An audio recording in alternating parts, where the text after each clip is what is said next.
ആതുരപൂർണ്ണ പ്രശോഭിതം ഈ ജീവിതം, ആർദ്രമാം ദൈവസ്നേഹം നിറയും പൂവനം.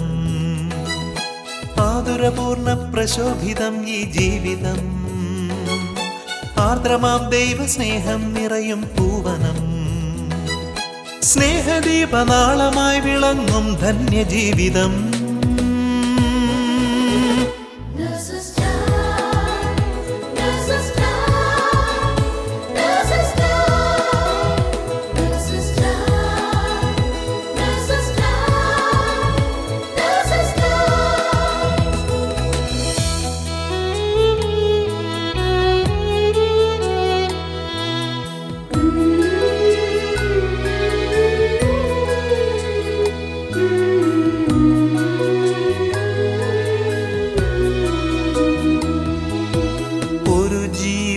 ഭൂവിൽ പിറക്കുമ്പോൾ ഇരു കൈയും നീട്ടി വാങ്ങും നീ മാലാഖമാർ.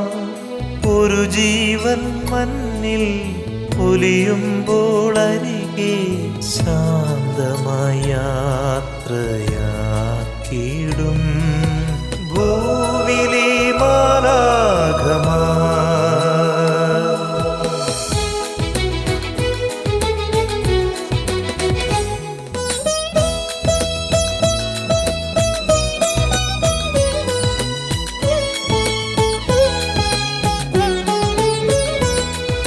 സ്വന്ത വേദനയതെല്ലാം മറന്ന് സോദരർക്കായി നീക്കി വച്ചിടും ജീവിതം. നൊന്തു നീറുന്ന ജീവിതങ്ങളെ കണ്ണീർ തുടച്ചു നൽകിടുന്നിവർ സാന്ത്വനം.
തന്നിരുളിൽ കാരുണ്യത്താരങ്ങളായി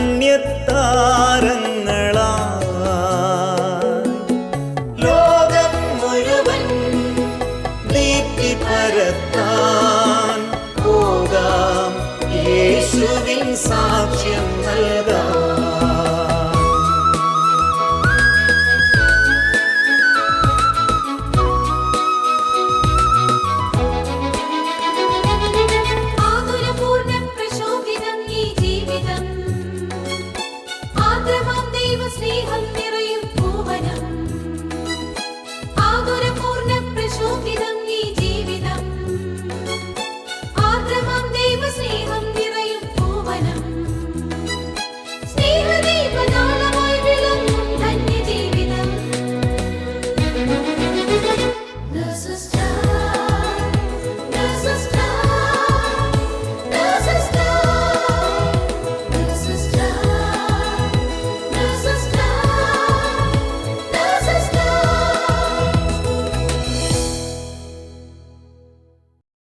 ഈശോ മിശിഹായ്ക്ക് സ്തുതിയായിരിക്കട്ടെ. അഗ്നിജ്വാല പോലെയും പാറയെ തകർക്കുന്ന കൂടം പോലെയുള്ളതുമായ കർത്താവിൻ്റെ വചനം പങ്കുവയ്ക്കപ്പെടുന്ന ഇന്നത്തെ നേഴ്സസ് ടൈമിലേക്ക് ഏവരെയും സ്വാഗതം ചെയ്യുന്നു. തിരുസഭയുടെ തലവനായ പരിശുദ്ധ ഫ്രാൻസിസ് പാപ്പ 2020 ഡിസംബർ 8 മുതൽ 2021 ഡിസംബർ 8 വരെ വിശുദ്ധ യൗസേപ്പ് പിതാവിന് പ്രത്യേകം പ്രതിഷ്ഠിച്ചിരിക്കുന്ന വർഷമായി പ്രഖ്യാപിച്ചത് നമുക്കേവർക്കും അറിയാമല്ലോ.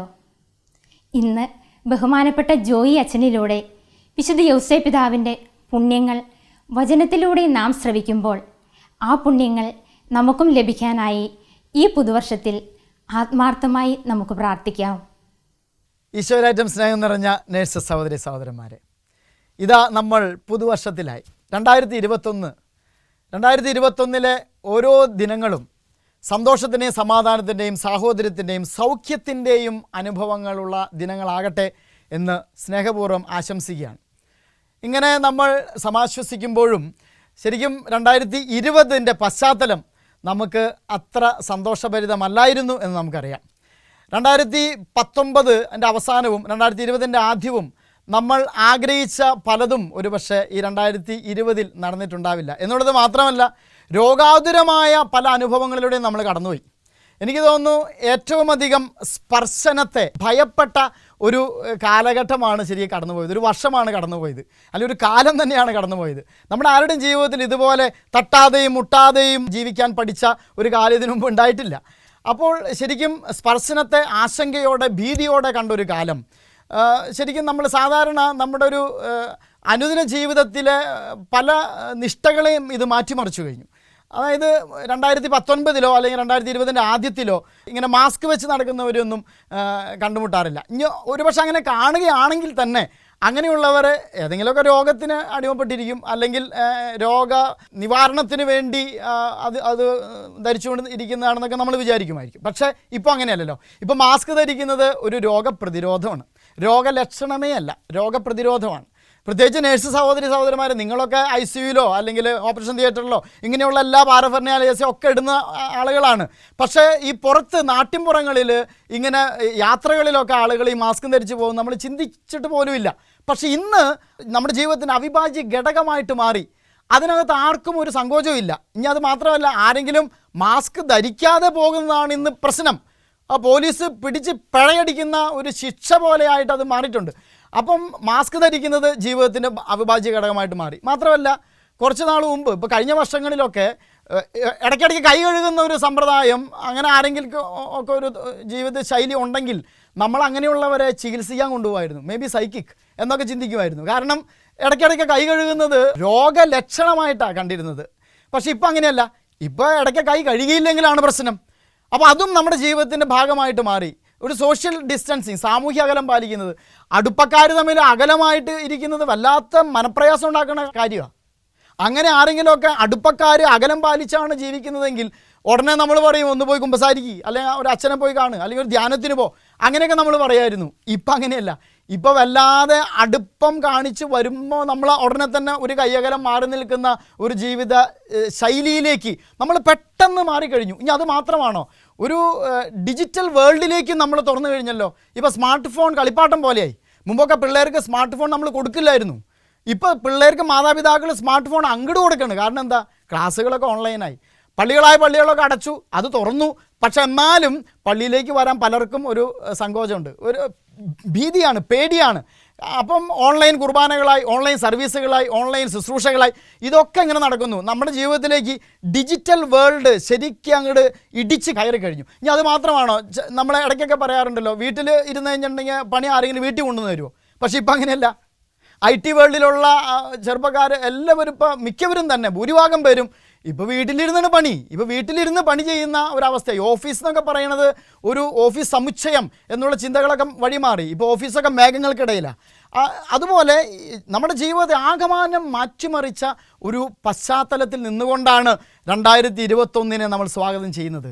കാര്യം ഇങ്ങനെയൊക്കെ പറഞ്ഞാലും, ഈ സോഷ്യൽ ഡിസ്റ്റൻസിങ്ങിലൊക്കെ ആളുകൾ കീപ്പ് ചെയ്യണമെന്നൊക്കെ നമ്മൾ പറഞ്ഞാലും, പ്രിയപ്പെട്ട സഹോദരങ്ങളെ, ഒരു വിഭാഗം ആളുകളെക്കുറിച്ച് ഇന്നും മനസാക്ഷി പറയുന്നത് നിങ്ങൾ അകന്നു പോകരുത് എന്നാണ്. നിങ്ങളുടെ സാന്നിധ്യം, സാമീപ്യം സൗഖ്യമായിട്ട് മാറണമെന്ന് തന്നെ മനസാക്ഷി പറയുന്നു. അത്തരത്തിലുള്ള ഒരു വിഭാഗം ആളുകളോടാണ് ഞാനിപ്പോൾ സംസാരിക്കുന്നത്. എല്ലാ രോഗികളും ആഗ്രഹിക്കുന്ന എന്താണ്, അവരെ റോബോട്ട് വന്ന് ഇങ്ങനെ യന്ത്രമനുഷ്യർ വന്ന് ശുശ്രൂഷിക്കണമെന്നാണോ? ഒരിക്കലുമല്ല. ആർട്ടിഫിഷ്യൽ ഇൻ്റലിജൻസിനെ കുറിച്ച് നമ്മൾ പറയുന്നു, പഠിക്കുന്നു. ഇതൊക്കെ രോഗനിവാരണത്തിനൊക്കെ പഠനങ്ങൾക്ക് വിധേയപ്പെട്ടിട്ടുണ്ട്, അല്ലെങ്കിൽ സഹായിച്ചിട്ടുണ്ടെന്നുള്ളത് സത്യമാണ്. പക്ഷേ ഒരു കാര്യം നിസ്സംശയം പറയാം, എല്ലാ രോഗികളും ആഗ്രഹിക്കുന്നത് ഈ ആരോഗ്യ പരിരക്ഷയിൽ ഉൾപ്പെടുന്ന ഡോക്ടേഴ്സ്, നേഴ്സുമാർ, അതുപോലെയുള്ള സ്റ്റാഫംഗങ്ങൾ, ഇവരുടെയൊക്കെ സാന്നിധ്യം തന്നെയാണ്. അപ്പോൾ ഒരു കൂട്ടർ രോഗം പടരാതിരിക്കാൻ വേണ്ടി സാമൂഹ്യ അകലം പാലിച്ച് മാറി നിൽക്കുമ്പോൾ, ഇതാ മറ്റൊരു കൂട്ടർ രോഗനിവാരണത്തിന് വേണ്ടി, രോഗശമനത്തിനു വേണ്ടി അടുത്ത് ഇടപഴകാനായിട്ട് തയ്യാറാകുന്നു. അത്തരത്തിലുള്ള നിങ്ങളോട് തിരുസഭയ്ക്ക് പറയാനുള്ളതാണ് മാർപ്പാപ്പ പറഞ്ഞു വെച്ചത്. എന്താണത്? This year 2021 is dedicated to saint Joseph, or it will be known as the year of saint Joseph. വിശുദ്ധ ഔസേപ്പിതാവിന് സമർപ്പിക്കപ്പെട്ട വർഷം. ശരിക്കും അതാണ് തിരുസഭയ്ക്ക്, നേഴ്സ് സഹോദരി സഹോദരങ്ങളെ, നിങ്ങളോട് പറയാനുള്ളത്. വിശുദ്ധ ഔസേപ്പിതാവിനെ എന്തുകൊണ്ട് ഈ ഒരു കാലഘട്ടത്തിൽ, ഈ ഒരു വർഷത്തിൽ ഔസേപ്പിതാവിന് വേണ്ടി നമ്മൾ ഈ വർഷത്തെ മാറ്റിവെച്ചു? എന്തുകൊണ്ട് മാർപ്പാപ്പ ഇതിനെ ഈ ഒരു വർഷത്തെ the year of saint Joseph ആയി പ്രഖ്യാപിച്ചു? എനിക്ക് തോന്നുന്നത് ഇതുപോലെ ഹിഡൻ ആയി വിശുദ്ധ ജീവിതം നയിച്ച മറ്റൊരു വ്യക്തിത്വത്തെ സുവിശേഷത്തിൽ നമ്മൾ കാണുന്നില്ല. ഇതുപോലെ ഹിഡനായി എന്ന് പറഞ്ഞിട്ടുണ്ടെങ്കിൽ ഒളിച്ചും പാത്തുമെന്നല്ല, ആരാലും അറിയപ്പെടാതെ ഒതുങ്ങിക്കൂടിയ ജീവിതം. അങ്ങനെ ഈ ഒതുങ്ങിക്കൂടിയ ജീവിതത്തിലൂടെ വിശുദ്ധിയുടെ പരിമളം ലോകം മുഴുവൻ പ്രസരിച്ചത് ഇതാ ഇന്ന് മാർപ്പാപ്പ പ്രഖ്യാപിക്കുകയാണ്. This year is the year dedicated to saint Joseph. വിശുദ്ധ ഔസേപ്പിതാവിനെ ശരിക്കും ധ്യാനാത്മകമായി നമ്മൾ ധ്യാനിച്ചെടുക്കുമ്പോൾ എനിക്ക് തോന്നുന്നു 3 കാര്യങ്ങൾ നേഴ്സ് സഹോദരങ്ങളെ നിങ്ങളോട് സഭ പറയുകയാണ്. 3 കാര്യങ്ങൾ വിശുദ്ധ ഔസേപ്പിതാവിനെ ധ്യാനിക്കുമ്പോൾ. ഒന്നാമത്തെ കാര്യം കോൺഫിഡൻസ് ആണ്. കോൺഫിഡൻസ്, അതായത് വിശുദ്ധ ഔസേപ്പിതാവിന് ദൈവത്തിലുള്ള കോൺഫിഡൻസ് എന്നുള്ളതിനേക്കാൾ ദൈവത്തിന് ഔസേപ്പിതാവിലുള്ള കോൺഫിഡൻസ് ആണ്. അതായത് അത്രമാത്രം ഈ മനുഷ്യനെ വിശ്വാസത്തിലെടുക്കുന്നു തമ്പുരാൻ. അതായത് ഇങ്ങനെ നമ്മൾ സാധാരണ പറയില്ലേ, അവൻ എൻ്റെ ആളാ, അവൻ്റെ അടുക്കിലേക്ക് ആരെ വേണമെങ്കിലും വിട്ടോ, അവൻ എൻ്റെ ആളാ, അവൻ നമ്മുടെ കൂടെ നിൽക്കും, അവൻ കട്ടയ്ക്ക് നിൽക്കും എന്ന് പറയുന്നത് പോലെയാണ്. അതായത് ലൂക്കാ സുവിശേഷത്തിലും മത്തായി സുവിശേഷത്തിലും 1-2 അധ്യായങ്ങളിലാണ് ഈശോയുടെ ശൈശവ കാലങ്ങളെക്കുറിച്ചുള്ള പരാമർശങ്ങളുള്ളത്. അതായത് അതിനെ ബൈബിൾ പണ്ഡിതന്മാർ പറയുന്നത് ഇൻഫൻസി നരേറ്റീവ്സ് എന്നാണ്. അങ്ങനെ ഇൻഫൻസി നരേറ്റീവ്സിൽ കൃത്യമായിട്ട് നമ്മൾ വായിക്കുന്നത് ഇങ്ങനെയാണ്. അതായത് 6-ാം മാസം ഗബ്രിയേൽ ദൂതൻ ഗലീലിയിലെ നസ്രത്ത് എന്ന പട്ടണത്തിൽ ദാവീദിൻ്റെ വംശത്തിൽപ്പെട്ട ജോസഫ് എന്ന പുരുഷനുമായി വിവാഹ നിശ്ചയം ചെയ്ത കന്യകയുടെ അടുത്തേക്ക് ഈ ദൈവത്താൽ അയക്കപ്പെട്ടു. ഗബ്രിയേൽ ദൂതൻ അയക്കപ്പെടുകയാണ്, ദൈവത്താൽ അയക്കപ്പെടുകയാണ്. ശരിക്കും മറിയത്തെ പേര് പറഞ്ഞ് നമ്മളെ പരിചയപ്പെടുത്തുന്നതിന് മുൻപ് ഇതാ ദൈവം പരിചയപ്പെടുത്തുന്നത് ദാവീദിൻ്റെ വംശത്തിൽപ്പെട്ട ജോസഫ് എന്ന ഈ പുരുഷനെ തന്നെയല്ലേ എന്ന് ചിന്തിക്കണം. അതായത് മാലാഖയോട് പറയാണ്, നീ ഈ ആളുടെ അടുത്തേക്ക് പൊക്കോ, അതായത് ഈ ആൾക്ക് വേണ്ടി ഒരുക്കി വെച്ചിട്ടുള്ള ഈ കന്യകയുടെ അടുത്തേക്ക് നീ ധൈര്യമായിട്ട് പൊക്കോ. ആ ആള് ജോസഫ് നമ്മുടെ ചങ്കാണ്, നമ്മുടെ ആളാണ്, കട്ടയ്ക്ക് നിൽക്കും എന്ന് പറയുന്നത് പോലെയാണ്. അത്രമാത്രം ദൈവം കോൺഫിഡൻസിലെടുത്ത ഒരു വിശുദ്ധനെ കുറിച്ചാണ് നമ്മൾ ധ്യാനിക്കുന്നത്. അത്രമാത്രം ദൈവത്തിന് ഔസേപ്പിതാവിന് ഭയങ്കര വിശ്വാസമാണ്. എനിക്ക് തോന്നുന്നു നേഴ്സ് സഹോദരി സഹോദരന്മാരെ, ഇങ്ങനെ ദൈവം വിശ്വാസത്തിലെടുത്തത് കൊണ്ടായിരിക്കണം. അതായത് ഇൻഫൻസി നരേറ്റീവ്സിൽ മുഴുവൻ നമ്മൾ കാണുന്നത് മാലാഖമാരിങ്ങനെ ഇടയ്ക്കിടയ്ക്ക് വന്ന് ഓരോ കാര്യങ്ങൾ പറഞ്ഞു പോണതാണ്. പക്ഷേ ഈ മനുഷ്യൻ്റെ അടുക്കലേക്ക് ഒരു മാലാഖ പോയിട്ട് ഒരു മേമ്പൊടിക്ക് ഒരു മാലാഖയുടെ ട്രേസ് പോലെ അവിടെ കാണാനില്ലല്ലോ. സ്വപ്നത്തിൽ വന്ന് പറയണു. അതായത് സക്രിയാക്കി മാലാഖ പ്രത്യക്ഷപ്പെട്ട് പറയുന്നുണ്ട്, പരിശുദ്ധ മറിയത്തിന് മാലാഖ പ്രത്യക്ഷപ്പെട്ട് പറയുന്നുണ്ട്, ആട്ടിടയന്മാർക്ക് ദൈവദൂതൻ പ്രത്യക്ഷപ്പെട്ട് പറയുന്നുണ്ട്, ഇനി ജ്ഞാനികൾക്ക് നക്ഷത്രത്തിൻ്റെ ഗതി അനുസരിച്ച് അങ്ങനെ ഒരു പ്രത്യക്ഷം കാണുന്നുണ്ട്. ഈ പാവപ്പെട്ട ഈ ഒരു മനുഷ്യന് ഒരു മാലാഖയുടെ ഒരു പൊടി പോലും കാണണ്ട. എന്നിട്ട് പറയണു സ്വപ്നം കണ്ടു എന്ന്. ഞാൻ നിങ്ങളോട് തുറന്ന് തന്നെ പറയട്ടെ, ആരാ സ്വപ്നം കാണാത്തത്? നമ്മൾ ഈ കണ്ട സ്വപ്നത്തിനൊക്കെ എന്ത് വില കൊടുക്കണ്ട്? അത് പറ, എന്ത് വില നമ്മൾ കൊടുക്കണ്ട് അല്ലേ? അതായത് ചിലപ്പോൾ നാട്ടുവർത്താനം പറയാറുണ്ട്, എപ്പോഴാണ് കണ്ടേ സ്വപ്നം എപ്പോഴാണ് കണ്ടേ? അത് പിന്നെ വെളുപ്പാങ്കാലാണെങ്കിൽ നടക്കുമായിരിക്കും. ആര് ഗൗരവത്തിലെടുക്കുന്നു സ്വപ്നങ്ങളെയൊക്കെ? ഈ മനുഷ്യൻ്റെ അടുക്കൽ മാലാഖ പ്രത്യക്ഷപ്പെടുന്നത് സ്വപ്നത്തിലാണ് പോലും. 4 വട്ടം, 1-2 തവണയല്ല, അമ്മ ഒരു തവണയെങ്കിലും ഒന്ന് നേരിട്ട് ഇറങ്ങി വന്നു കഴിഞ്ഞിട്ട് ഈ ജോസഫിനോട് കാര്യങ്ങൾ പറഞ്ഞൂടെ? എന്തത് ചെയ്യാതിരിക്കുന്നത്? കാരണമുണ്ട്, ദൈവത്തിനറിയാം ജോസഫ് നമ്മുടെ ചങ്കാണ്. ദൈവം പറയാണ് ജോസഫ് എൻ്റെ സ്വന്തമാണ്. ഈ ജോസഫിൻ്റെ അടുക്കലേക്ക് സ്വപ്നത്തിൽ വന്നൊരു നിർദ്ദേശം കൊടുത്താൽ മതി, അവൻ അത് മതി, അവൻ അതിലപ്പുറം നമ്മോട് ചേർന്ന് നിന്ന് ചെയ്യും. അതുകൊണ്ട് സ്വപ്നത്തിൽ എന്ന് പറഞ്ഞാൽ ഭയങ്കര ഭയാശങ്കയിലൂടെ പോകുന്ന ഈ മനുഷ്യൻ്റെ അടുക്കലേക്ക് സ്വപ്നത്തിൽ ഓരോ കാര്യങ്ങൾ പറയുമ്പോൾ അത് അച്ചിട്ട് അതേപടി അനുസരിക്കുകയാണ്. You see the confidence of God in this person called Saint Joseph. ഔസേപ്പിതാവിലുള്ള ദൈവത്തിൻ്റെ ആ വിശ്വാസം അത് ചെറുതാണോ?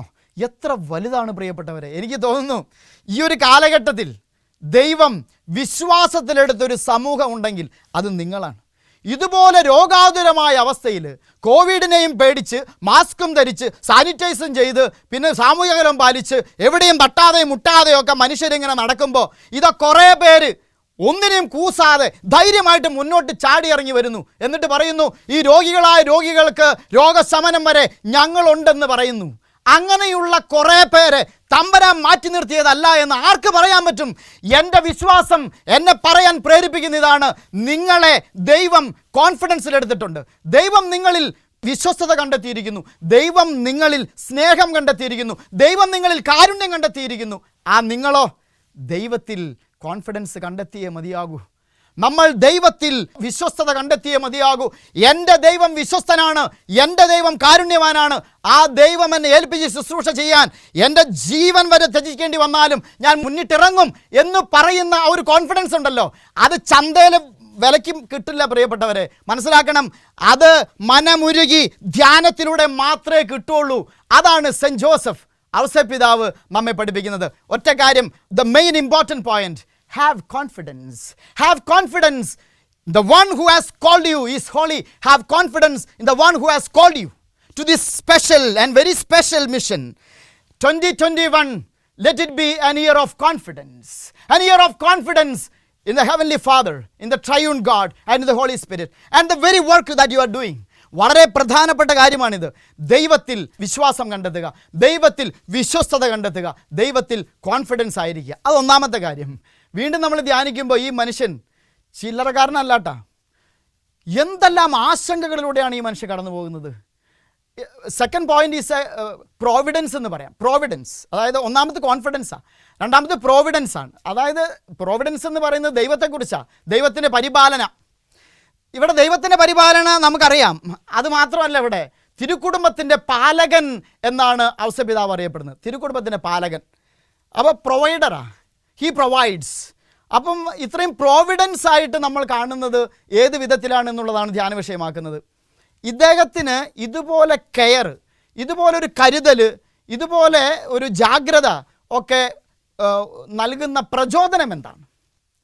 അതായത് ഉണ്ണീശോയെ സംരക്ഷിക്കാൻ, പരിശുദ്ധ അമ്മയെ സംരക്ഷിക്കാൻ. അതാണല്ലോ സ്വപ്നത്തിൽ പറയണത്, നീ അമ്മയെയും കുഞ്ഞിനെയും എടുത്തുകൊണ്ട് പലായനം, അമ്മയെയും കുഞ്ഞിനെയും എടുത്തുകൊണ്ട് തിരിച്ചു വരണം, അമ്മയെയും കുഞ്ഞിനെ സംരക്ഷിക്കണം. അപ്പോൾ ഇങ്ങനെ അമ്മയെയും കുഞ്ഞിനെ സംരക്ഷിക്കാനൊക്കെയുള്ള ഈ ഒരു പ്രചോദനം എവിടെ നിന്നാണ്?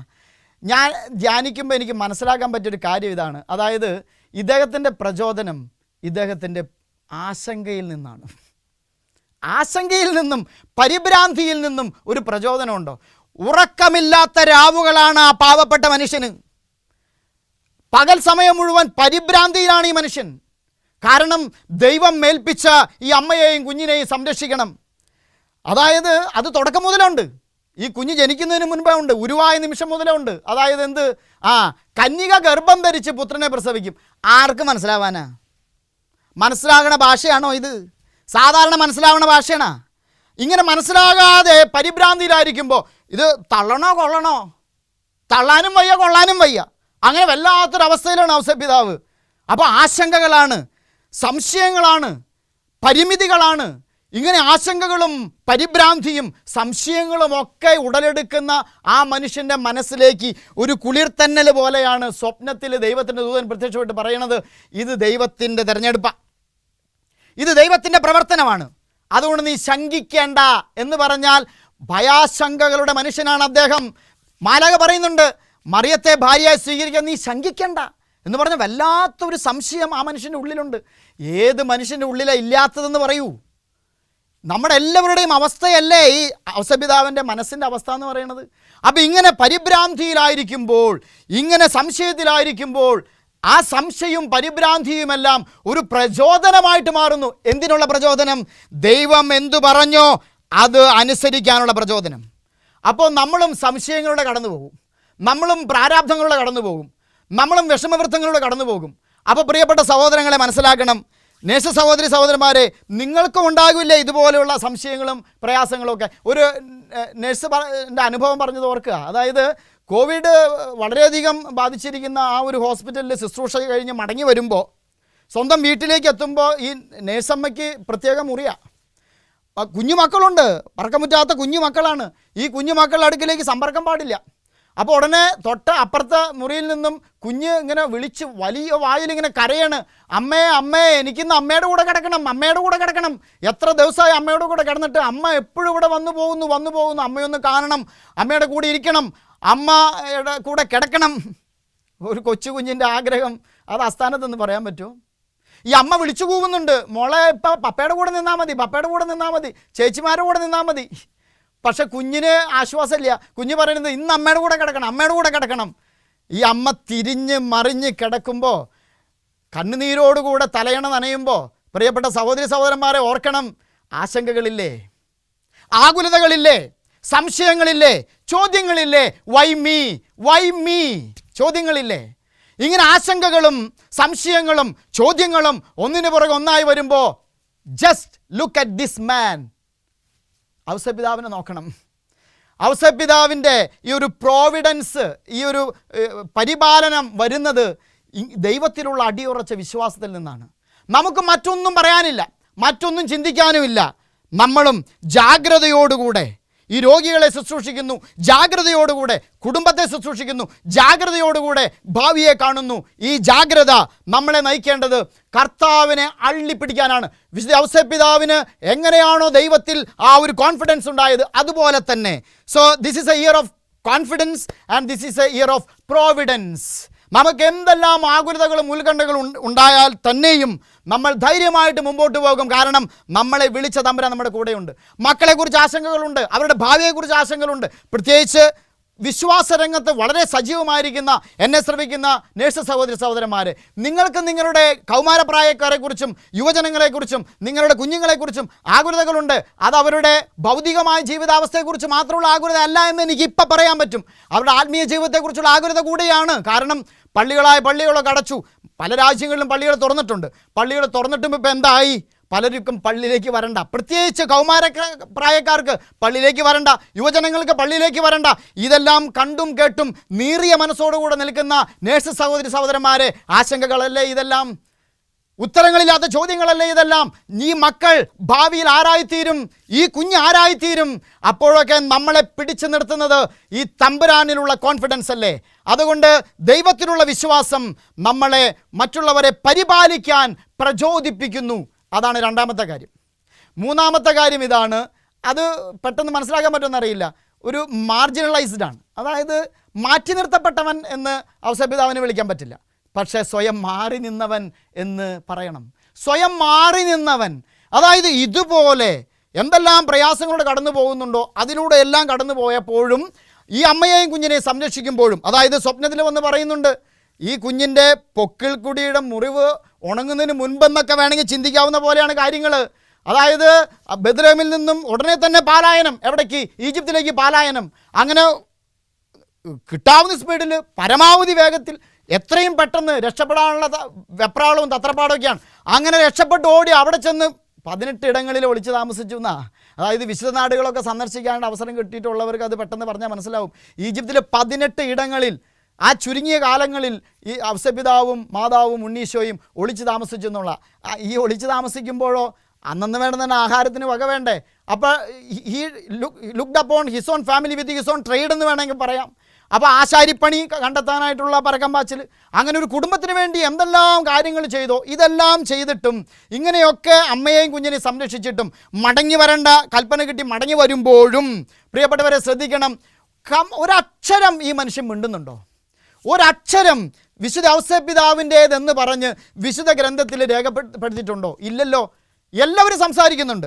ലൂക്കായിലും മത്തായിയുടെ സുവിശേഷത്തിലും 1-2 അധ്യായങ്ങളിൽ എല്ലാവരും സംസാരിക്കുന്നവരാ. മാലാഖ സംസാരിക്കുന്നു, സക്കറിയ സംസാരിക്കുന്നു, എലിസബത്ത് സംസാരിക്കുന്നു, പരിശുദ്ധമ്മ സംസാരിക്കുന്നു, ആട്ടിടർ സംസാരിക്കുന്നു, ജ്ഞാനികൾ സംസാരിക്കുന്നു, ഹേറോദ് സംസാരിക്കുന്നു.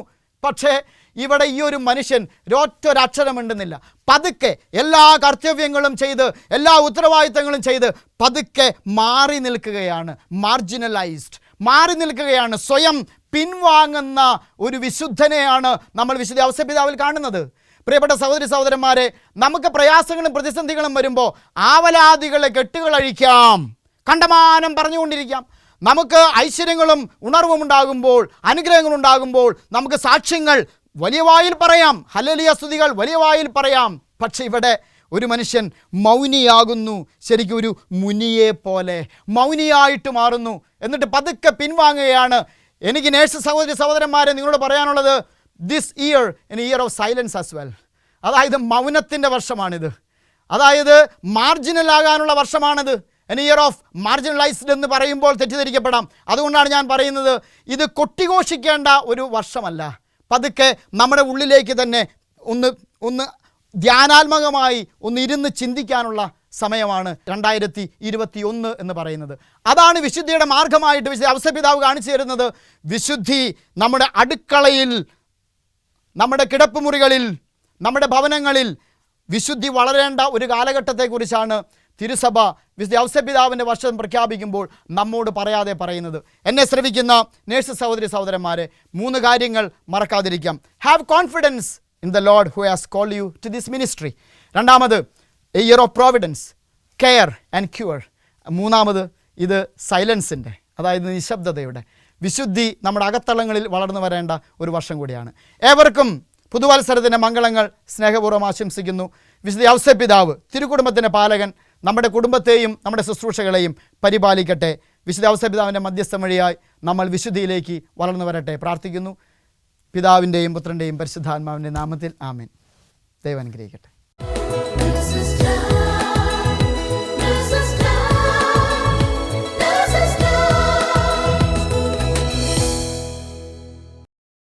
ഈശോയുടെ വളർത്തുപിതാവായ വിശുദ്ധ ഔസേപ്പിതാവിനെ കുറിച്ച് ജോയ് മേനാച്ചേരി അച്ഛനിലൂടെ കൂടുതൽ അറിവ് നൽകിയ നല്ല ദൈവത്തിന് നമുക്ക് നന്ദി പറയാം. ഒപ്പം വചനം കേൾക്കുക മാത്രം ചെയ്യുന്ന ആത്മവഞ്ചകരാകാതെ ഇന്ന് നാം ശ്രവിച്ച വിശുദ്ധ ഔസേപ്പിതാവിൻ്റെ ഗുണങ്ങൾ നമുക്കും ജീവിതത്തിൽ പരിശീലിക്കാനായി ഒരുങ്ങാം. അതിനുള്ള കൃപയ്ക്കായി ലോകമെമ്പാടുമുള്ള എല്ലാ നേഴ്സുമാരെയും അവരുടെ കുടുംബങ്ങളെയും പരിശുദ്ധ അമ്മയുടെ വിമല ഹൃദയം വഴി ഈശോയ്ക്ക് സമർപ്പിച്ചുകൊണ്ട് നമുക്ക് പ്രാർത്ഥിക്കാം. ഓരോ നേഴ്സും ഒരു വിശുദ്ധനായി, ഒരു വിശുദ്ധിയായി തീരട്ടെ. ആമേൻ.